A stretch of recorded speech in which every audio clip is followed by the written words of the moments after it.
Shalom Bapak Ibu, bertemu lagi dalam Ephrata Devotion dengan tema No Pain, No Gain. Apakah hal yang membuat seseorang untuk berubah? Motivator terbesar bagi manusia untuk berubah adalah penderitaan. Misalnya kalau saya lapar, maka saya akan mencari sesuatu untuk dimakan. Kalau saya sakit, maka saya akan mencari dokter untuk berobat. Oleh karena itu, tidak heran jika dalam hidup kita Tuhan mengizinkan penderitaan terjadi atau menimpa kehidupan kita. Mengapa? Yang pertama, Tuhan memakai penderitaan untuk mengarahkan kita. Kadang Tuhan memakai api supaya arah hidup kita tepat, untuk mengubah kebiasaan-kebiasaan buruk, untuk mengubah cara hidup kita yang tidak sesuai dengan ketetapan-ketetapannya. Lalu yang kedua, Tuhan juga memakai penderitaan untuk menginspeksi, untuk mengetahui siapa diri kita sesungguhnya, apa yang terkandung dalam diri kita. Ibarat teh celup, harus dicelupkan dulu ke air panas, baru dia mengeluarkan isi yang sesungguhnya.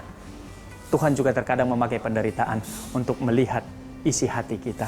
Lalu yang ketiga, Tuhan memakai penderitaan untuk mengoreksi kita. Ada beberapa nilai kehidupan yang hanya kita dapatkan lewat penderitaan. Misalnya kesabaran, ketekunan, dan lain sebagainya. Lalu yang keempat, Tuhan menggunakan penderitaan untuk melindungi kita. Mengapa? Ada satu kisah nyata. Ravensbrück adalah salah satu penjara yang kejam pada masa Perang Dunia Kedua. Di dalam penjara ini sangat banyak kutu dan tungau.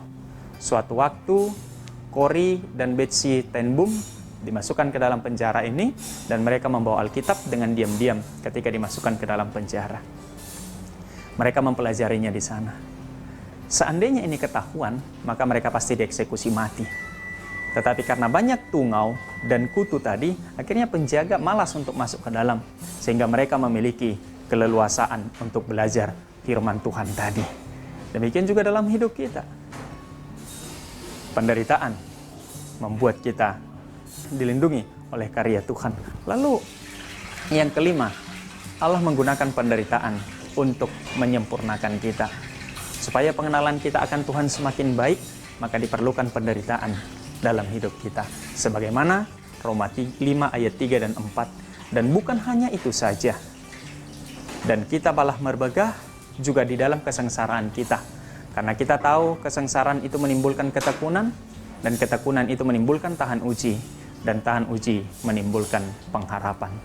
Tuhan memberkati. Amin.